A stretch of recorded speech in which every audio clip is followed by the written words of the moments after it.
Everybody would tell you the same thing about stubborn children.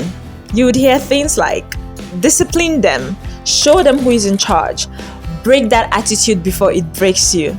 But let's chill a little bit. Here is something that nobody is telling you. The more you fight a stubborn child to make them submit, the more stubborn they become. You are not solving the problem more. You are feeding it. Because stubbornness was never a discipline problem. It is a communication problem wearing a disciplined costume. If you've ever stood in front of your class, given a simple instruction, and watched one child fold their arms, look you dead in the eye and refuse, you know that embarrassment.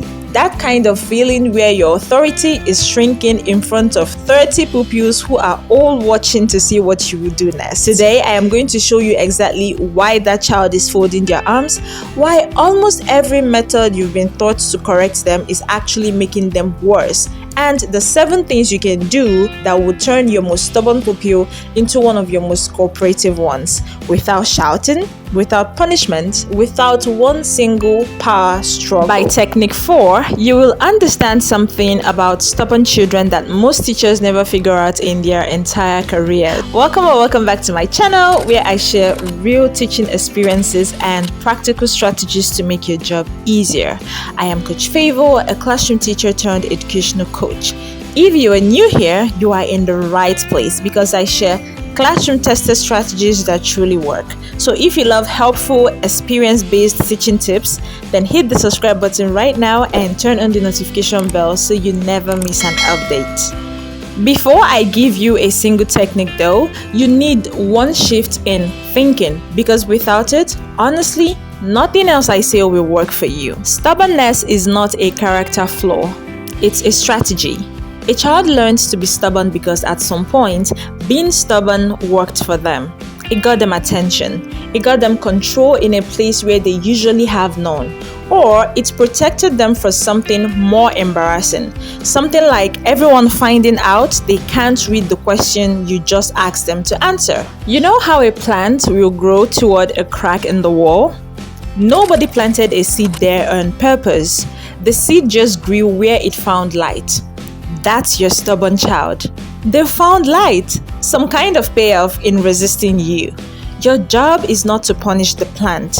Your job is to change where the light is coming from. Once you start seeing stubbornness as a child reaching for control, attention, or protection, everything changes. And it starts with something as simple as where you are standing when you correct them. Let's get right into the techniques. Technique 1. Take it off stage. You see, a stubborn child in front of an audience and a stubborn child alone, those are two completely different children. When you challenge a child publicly, when you say, "Why are you not doing your work? Answer me now," you haven't just given an instruction. You have opened the stage, and now everybody is watching to see if they will bend. Backing down in front of spectators feels like losing, so they dig in, not because they even disagree with you, but because their classmates are watching. Instead, walk over quietly, go low to their eye level if you can, speak low just for them. "I need this done. Talk to me. What's going on? Why are you not doing this? Where are you finding it difficult?" You have closed the stage. No audience, no performance, nothing to prove. It was never really about the work. It was about not losing face. Now, once you've taken the audience away, how you phrase what comes next matters just as much, because there is a big difference between giving a child an order and giving them a choice, even when you want the exact same outcome. Technique 2. Give them a door, not a wall. One instruction is a wall. There is nowhere to go except through you or against you. And a child fighting for control will almost always choose against you. So give 2 doors that lead exactly where you want them to go. For instance, don't say, "Sit down and open your book." Instead, "Would you like to sit at your desk to start this one, or stand at the back and start it there?" Either answer, the work still starts, but now the child feels like they choose it. You've just handed them the exact thing their stubbornness was fighting for, free of charge. But sometimes, my people, even a choice isn't enough. because the child isn't ready to hear any instruction from you at all, choice or not. In those moments, you need something different. You need to stop trying to move them and just show them you have That seen takes them. us to technique 3. Name the behavior, don't fight it. Pushing against resistance just gives it something to push back on. It's like pressing your palm against somebody else's palm. The harder you press, the harder they press back. So try naming it instead, calmly. I notice you don't want to start this right now. That's it. No command inside it. Nothing to fight. And you'll be surprised. Most children, once their resistance is seen instead of fought, they will soften within seconds. And here is where it gets interesting.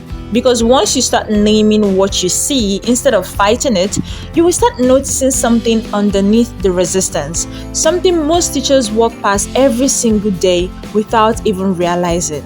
Technique 4. Look for the hidden struggle. This is the one I promised you. A shocking number of stubborn pupils are not stubborn at all. They are struggling quietly, and stubbornness is just the mask they wear so nobody finds out. A child who can't read the passage will refuse to read it before they let the whole class hear them fail. A child who doesn't understand the psalm will push the book off the desk before they raise their hand and say, "I don't understand," because in their mind, "I don't care" is safer than "I don't know." I once had a pupil who would not, under any circumstance, do written work. Everybody called him rebellious. It took me 3 weeks to find out the real story. He genuinely couldn't hold a pencil properly, a problem nobody had ever checked. Refusing was easier than being laughed at. So before you label any child stubborn, ask yourself one question. What are they protecting? And once you know what a child might be protecting, you can actually get ahead of it instead of only reacting after the resistance already shows up. Technique 5. Give control before they take it. Stubborn children have often learned that the only way to get control is to seize it by force. So give it to them first, on your own terms, before they have to fight for it. Let them choose which question to answer first, who they sit beside during group work. These are small things to you, but to a child starved of control, these things matter so much. You are feeding the need before it turns hungry. But even with all this, there will still be moments when a real standoff happens right there in the middle of your lesson. And what you do in that exact moment matters more than almost anything else in this video. That leads us to technique 6, the 24-hour rule. Never try to fully resolve a big standoff in the heat of the moment. In that moment, both of you are performing.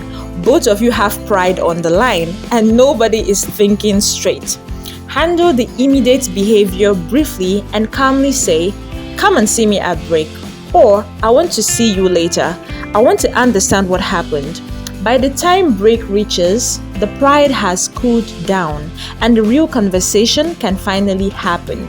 That handles the difficult moments, but there is one last thing that decides whether all of this actually sticks in the long run, and it has nothing to do with correcting bad behavior at all. Technique 7. Catch the cooperation, not just the defiance. You see, we teachers are excellent at noticing resistance and almost blind to cooperation.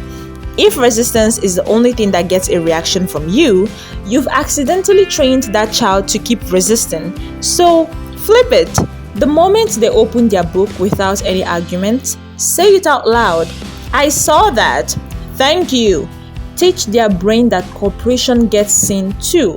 Now, before I close this out, let me warn you about one thing, because there is a mistake that can undo every single technique I just gave you, and most teachers make it without even realizing. The one mistake that makes everything worse is labeling them out loud in front of others. Things like, "This one is always stubborn, no? She's just so difficult, don't mind her. That's how she behaves every single time." Children live up to the labels we give them. Say stubborn enough times around the child, and stubborn stops being their behavior. it becomes their identity.